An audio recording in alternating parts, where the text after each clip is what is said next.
নমস্কাৰ বন্ধুসকল আপোনালোকক সকলোকে মোৰ চেনেললৈ স্বাগতম জনালো আৰু ফাৰ্ষ্ট মই আজি আপোনালোকক 2024 বেষ্ট উইচেছ দিছো যে সকলোৰে বছৰটো ভালে কুশলে যাওক আৰু সকলোৰে সপোন যাতে পূৰা হওক তো আজি মই যেটো ভিডিও লৈ আহিছো এই ভিডিওটো এটা বহুত শক্তিশালী ভিডিও হয় কিছুমান ৰিজলিউশন লৈ আহিছো যিখিনি ৰিজলিউশন যদি আমি আমাৰ লাইফত আমি 2024 আমি মানো ডেফিনেটলি আমি আমাৰ 2024 টো এটা বেষ্ট ইয়াৰ কৰিব পাৰিম সো আহক এই ৰিজলিউশন খিনি আমি চাও আৰু লগতে আপোনালোকে ভিডিওটো কমপ্লিট চাব তেতিয়া আপোনালোকে ইয়াৰ কমপ্লিট বেনিফিট ল'ব পাৰিব সো আহক আৰম্ভ কৰো সো যেটো প্ৰথম ৰিজলিউশন হয় হেতু এটা বহুত ইম্পৰ্টেন্ট ৰিজলিউশন আমি সদায় make a daily routine and follow it আমি সদায় এটা ডেইলি ৰুটিন বনোৱা প্ৰয়োজন আৰু সেই ৰুটিনটো আমি ফলো কৰিব লাগে এটা ডেইলি ৰুটিন বনোৱা কিয় প্ৰয়োজন আমি যদি চাবলৈ যাও আমি ডেইলি ভাবো যে কিছুমান কাম আমি কৰিব লাগিব আমাৰ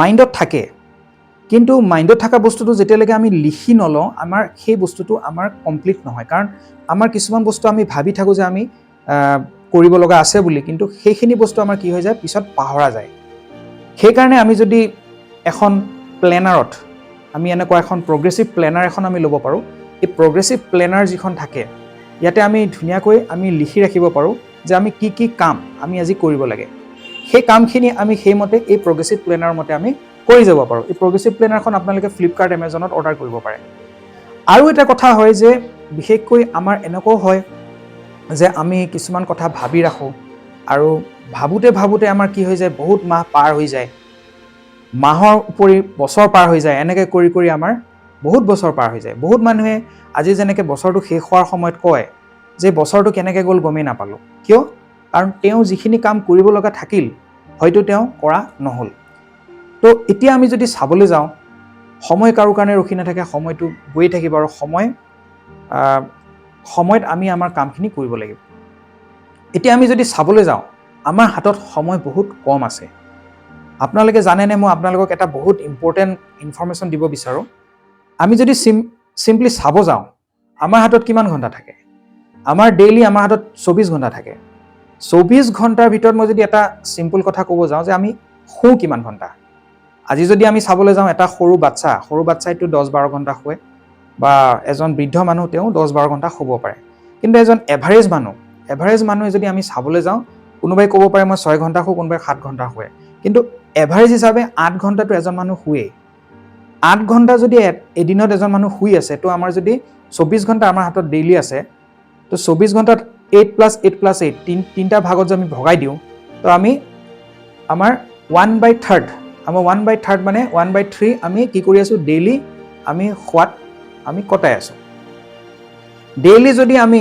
1/3 আমি খোৱাত কটাও মানে 1/3 আমি খোৱাত কটাও আমাৰ এজন মানুহৰ লাইফ স্পেন কিমান হ'ব পাৰে এজন মানুহ খুব বেছি আজি দিনত যদি আমি চাবলৈ যাও 60-70 আমি যদি চাব যাও 70 ধৰি লওক এটা এভাৰেজ মানে মানুহৰ লাইফ স্পেন কিছুমানে আগতো মৰি যায় কিছুমানে আৰু বেছি দিন জীয়াই থাকে এনেকৈ আছে কিন্তু যদি মই 70 ইয়াৰ্ছৰ লাইফ স্পেন চাবলৈ যাও 70 ইয়াৰ্ছত যদি এজন মানুহে 1/3 তেওঁ যদি শুৱে 1/3 যদি আমি আমাৰ যেটো লাইফৰ যেটো লাইফ স্পেনৰ হিচাপত 1/3 আমি যদি মানে হেৰি ক্যালকুলেশন কৰো এপ্ৰক্সিমেটলি 23 বছৰ আমি শুতে গুছি যায় আপোনালোকে গম পায়নে গতিকে আমাৰ হাতত থাকিলে কিমান সময় বহুত কম সময় গতিকে এই কম সময়খিনিও যদি আমি ডেইলি আমি যিখিনি কাম কৰিব লগা থাকে আমি যদি ৰুটিন বনাই আমি এখিনি ফলো নকৰো আমাৰ ফুলফিল হ'ব জানো কেতিয়াও ফুলফিল নহয় এই কাৰণে ফ্ৰেন্ডস প্ৰথম বস্তু আমি এটা ডেইলি ৰুটিন ডেইলি বনাব লাগে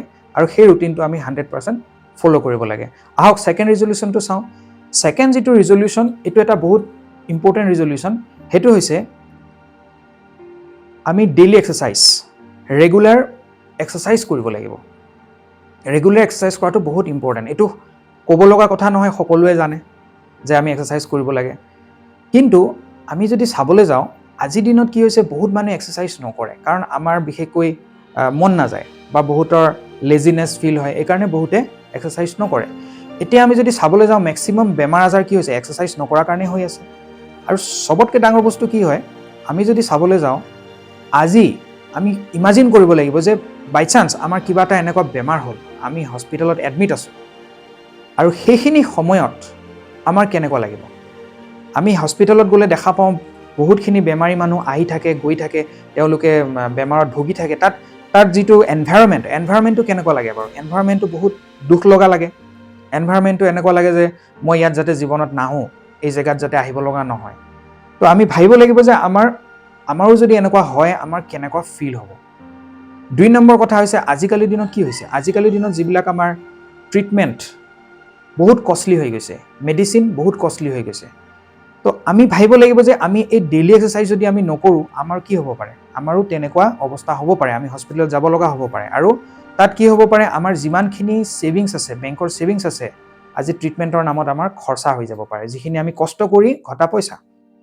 সেইকাৰণে আমি ছেকেণ্ড ৰিজলিউশ্যন এটা বনাব লাগে যে আমি ডেইলি ৰেগুলাৰ এক্সাৰচাইজ আমি কৰিম। নেক্সট ৰিজলিউশ্যন, থাৰ্ড ৰিজলিউশ্যনটো আহক চাওঁ কি হয়। থাৰ্ড ৰিজলিউশ্যনটো হৈছে বিশেষকৈ ৰিডিং এণ্ড স্ক্ৰাইবিং। পঢ়াটো বহুত দৰকাৰ। এটা কথা আছে, এ ৰিডাৰ লিভছ এ 1000 years। এজন ৰিডাৰে যোনে পঢ়ে, তেওঁ 1000 বছৰ জীয়াই থাকে। কেনেকৈ জীয়াই থাকে? কাৰণ তেওঁ বিভিন্ন মানুহৰ জীৱনীৰ বিষয়ে পঢ়ে, তেওঁ বিভিন্ন নতুন নলেজ লয়, আৰু সেই মানুহখিনিয়ে যিখিনিয়ে কিতাপখন লিখিছে, সেই মানুহজনে বহুতখিনি হয়তো লাইফত ষ্ট্ৰাগল কৰিছে, তাৰপিছত সেই কিতাপখন পাব্লিছ হৈছে। তেওঁ সেই গোটেই ষ্ট্ৰাগলৰ বিষয়ে সেই কিতাপত লিখা থাকে। সেইকাৰণে আমি সেই কিতাপ পঢ়ি আমি কি কৰিব পাৰোঁ? আমি ফিল কৰিব পাৰোঁ, আমি সেইখিনি বস্তু ফিল কৰিব পাৰোঁ। আৰু লগতে আমাৰ কিছুমান যদি আগলৈ কিছুমান আমাৰ ভুল হ'ব লগা আছে, আমি কিতাপৰ পৰা বহুত বস্তু শুধাৰিবও পাৰোঁ। সেইকাৰণে আমি কিতাপ পঢ়িব লাগে। আৰু লগতে আমি কি কৰিব লাগে? আমি ইম্পৰ্টেণ্ট নোট হ'লে আমি কি কৰি কপিত লিখি ৰাখিব লাগে, কাৰণ সেইটো এটা আমাৰ ৰিমাইণ্ডাৰ হিচাপে আমাক হেল্প কৰিব। পিছলৈ আমি সেই ৰিমাইণ্ডাৰটো আমি চাব পাৰোঁ। গতিকে এই হেবিটটো আমি বা এই ৰিজলিউশ্যনটো যদি আমি লওঁ 2024ৰ কাৰণে, এইটো এটা বহুত বঢ়িয়া ৰিজলিউশ্যন। আহক ফ'ৰ্থ ৰিজলিউশ্যনটো চাওঁ। ফ'ৰ্থ ৰিজলিউশ্যনটো হৈছে আজিকালি চবেই ভাল পায়, সেই ৰিজলিউশ্যনটো হৈছে ট্ৰেভেলিং। ট্ৰেভেলিং কৰাটো বহুত ভাল। ট্ৰেভেলিং কৰিলে কি হয়? আমি ৰিয়েল এডুকেশ্যন পাওঁ। আজি আমি কিতাপত কিবা এটা থিয়ৰিটিকেল নলেজ পাই আছোঁ, আমি সেই বস্তুটোৱে যদি আমি প্ৰেক্টিকেলি আমি ক'ৰবাত গৈছোঁ আৰু চাইছোঁ, তেতিয়া আমি কি হয়? প্ৰেক্টিকেল নলেজটো পাব পাৰোঁ। লগতে কি হয়? আজিকালি মানুহ বহুত ডিপ্ৰেশ্যনত ভুগি আছে, আজিকালি মানুহৰ বহুত অকলশৰীয়া, লোনলিনেছ ফিল হয়। গতিকে আমি যদি ট্ৰেভেল কৰিবলৈ যাওঁ, কি হ'ব? এই আমাৰ ডিপ্ৰেশ্যন, লোনলিনেছ এইবিলাক নাইকিয়া হ'ব। আৰু লগতে বিশেষকৈ আমাৰ যিকোনো কাম কৰাৰ লগতে আমি যদি মাজে মাজে ফুৰিব যাওঁ, আমাৰ কি হয়? আমাৰ মাইণ্ডটো 100% ফ্ৰেছ হয়, আৰু আমাৰ কামটো কৰাৰ কাৰণে আমাৰ কি হয়? ইচ্ছা শক্তি আৰু মটিভেশ্যন বাঢ়ি যায়। গতিকে ডেফিনেটলি আমি এই ট্ৰেভেলিংটো কৰাটো বহুত দৰকাৰ। লাষ্ট যিটো আমাৰ ৰিজলিউশ্যন আমি সকলোৱে ৰখা দৰকাৰ, সেইটো হৈছে বিশেষকৈ গ্ৰেটিটিউড। গ্ৰেটিটিউড মানে কি হয়? আমি নিজক থেংকফুল হ'ব লাগে। আজিৰ দিনত যদি আমি চাবলৈ যাওঁ, আমি ডেইলি শুনা পাই থাকোঁ যে মানুহ এক্সিডেণ্ট হৈ মৰি আছে, বহুত মানুহ আজি বেমাৰ হৈ মৰি আছে, বহুত মানুহ ছুইচাইড হৈ মৰি আছে। তো বিভিন্ন ধৰণৰ মানুহ বিভিন্ন জেগাত মৰি আছে, বিভিন্ন ধৰণে। আমি যদি চাবলৈ যাওঁ, মানুহৰ লাইন ভৰি গৈছে এই শমশান ঘাট হওক, কবৰস্থান হওক, সকলো জেগাতে। তো আমি সদায় কি কৰিব লাগে? ৰাতিপুৱা যেতিয়া শুই উঠোঁ, এটলিষ্ট আমি চকু মেলি আমি নিজক দেখা পাইছোঁ, আমি পৃথিৱীখন দেখা পাইছোঁ, সেইকাৰণে আমি কি কৰিব লাগে? আমি ভগৱানক এবাৰ থেংকছ ক'ব লাগে। সেই ভগৱান, আপুনি মোক আজি এই পৃথিৱীখন দেখাইছে, বা আমি পৃথিৱীখন দেখিছোঁ আজি, সেইটো আমাৰ কাৰণে এটা বহুত ডাঙৰ কথা।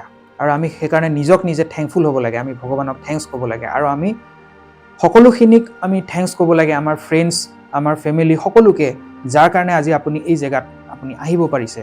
বা আমি চাব লাগে যে আমাৰ বহুত মানুহ এনেকুৱা আছে যোনে আমি যিখিনি পাইছোঁ হয়তো সেইখিনিও পোৱা নাই। তো আমি কেতিয়াও দুখী হ'ব নালাগে, আমি সদায় গ্ৰেটিটিউড ফিল কৰিব লাগে, সদায় থেংকফুল হ'ব লাগে আমাৰ লাইফত। তো এই 5টা ৰিজলিউশ্যন যদি আমি এই বছৰত আমি মানি চলোঁ, ডেফিনেটলি আমি এই বছৰটো এটা বহুত ভাল জেগাত আমি লৈ যাব পাৰোঁ। আশা কৰোঁ ভিডিঅ'টো আপোনালোকৰ নিশ্চয় আপোনালোকৰ উপকাৰী হ'ব। গতিকে আজি ভিডিঅ'টো ইমানেই।